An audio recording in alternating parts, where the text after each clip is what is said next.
Hey there, Paula Rizzo here with Elise Benin, a good friend and the marketing mentor. I have known Elise for a very long time and I followed her stuff, and we actually have just spoken together at How Design Live not that long ago.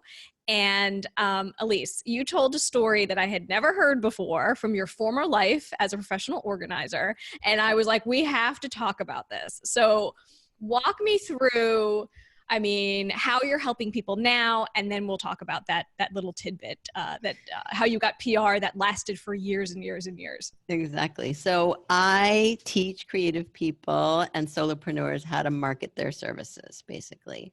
And it all happened because I started as a professional organizer when I was fired from my second job out of college. That's how I like to say it. And that is actually what happened. Although I got myself fired, I did bad things, and that's Oh what happened. no! Yeah.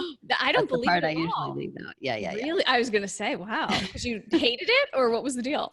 It was a political situation, Ah. and I'm just totally unemployable. And so I just, it was just a matter of time. And at that point, I was 27 years old.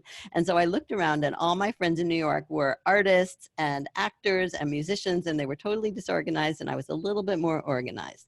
So I started telling people I was a professional organizer, which I thought, of course, I had made up myself. And then someone said, "Oh, you should know about the National Association of Professional Organizers."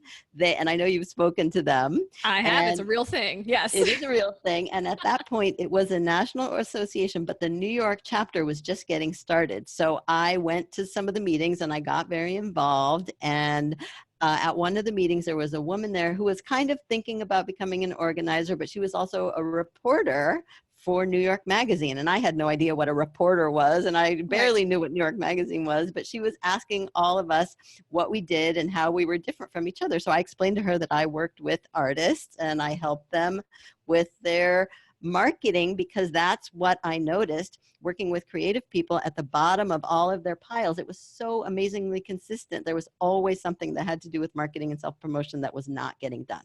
Interesting. So as you're going through their stuff as a professional Yes. organizer, you're like, this is some marketing gold. Here's a message, one of those pink messages from someone who had called asking for examples of the paintings, and they had never received them. Nothing had ever happened. Or, an art fair that they could have participated in, but now it was already long gone. Like, this happened every single time. That's so interesting. How telling. It was really pushing you. The universe wanted you to do some marketing. So this Exactly. woman who was also a writer for New York Magazine says, "Hey, I'm working on an article," or how did this happen? And this was way back. This was 1988, right? 88, yes. Yes. I was fired in So 88. And so it was how did April this of happen? 88. And I mean, I didn't realize she was just interviewing people. So I was answering questions. I didn't really focus on what was going to happen with the information. But then I heard from her right before Labor Day saying, "Oh, the article is coming out in New York Magazine over Labor Day." And I remember thinking, Labor Day, nobody's ever going to read it on Labor Day. But it came out, and it was this blurb, and I'll show it to you, right? Yes, show me. I want to see Okay. I So love here's that what you it was. kept the cover and the whole thing. This was during the How Design Live. I was in the audience watching your presentation, and you showed this, and I was like, "What?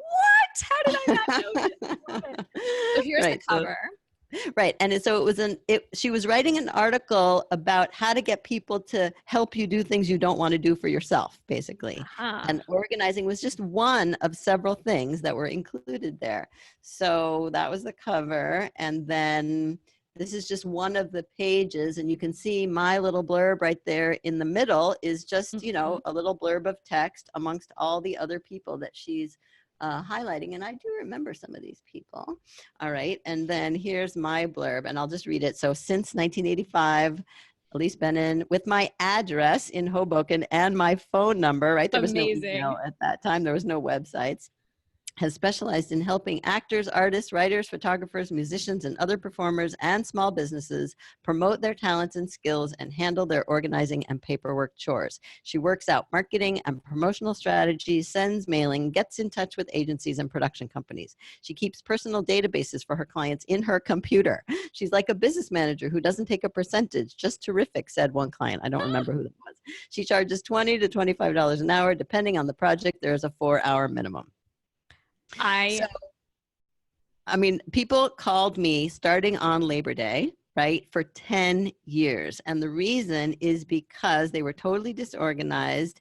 And this piece of paper, this magazine, kept getting stuck and buried at the bottom of everybody's piles. And then they would come across it and they would find it like, oh, I wonder if this person still does it. And so literally this piece of PR exploded my business and allowed me to quit all of the part-time jobs that I had had up until then and really go self-employed full-time.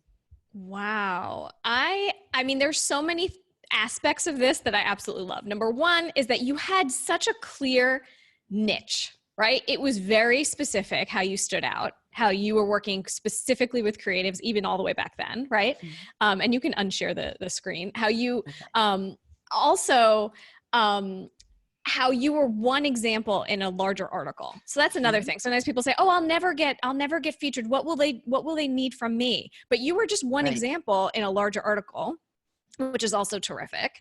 Yeah. And this one media hit helped you for 10 years. That's incredible. I don't know that I've ever met anybody who has had that much success from one tiny little blurb in a magazine. Yeah. Wow. Oh my gosh. And it really just kind of fell into my lap. So if the question is, how can someone, manufacture something like this, or how can they promote themselves into this kind of opportunity? Because now 31 years later, a lot of it is different, right? There are websites, the magazine is different now. Sure. And so I think that's an interesting question also, is how do we put ourselves in a position with content, for example, and content marketing, which is something I'm a huge fan of and promoter of, and a content machine myself. And how do we get our content in the right place, or use our content to connect with the right people so that we can go where we want to go and find the clients we want to find, and stop taking whatever comes along, which, is word of mouth. Yes, exactly. And, the other part too, we were talking about this before, is that people think, oh, PR is not for me. I don't really need it. But this is a great example of just, it really just sort of fell in and you did need it. It did boost your business. Mm-hmm. Wow. I love this story. So great. Well, thank you so much for taking the time to share it, reshare it with me, make me all excited about it. And also it's great inspiration for people to see how, one media mention at any point, this was years ago, but at any point could really, really boost your business big time. So tell me just one last thing, just about your website and your newsletter, because you have so much great content, and your podcasts. Thank you. So the hub of it all is marketing-mentor.com, and that's where you can find my podcast, which is also at marketingmentorpodcast.com.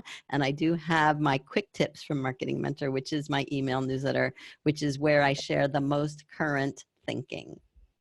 Perfect. But no more organizing, no more professional organizing. So don't email her for that. Exactly. No, I don't do that anymore. I love it. Well, thank you, Elise. Of course. Thank you, Paula. And if you want the media to pay attention to you, you've got to know what they want, right? Well, I've got you covered. Go to paularizzo.com/checklist, and you can download my free checklist on how to become a go-to media expert. That's paularizzo.com/checklist.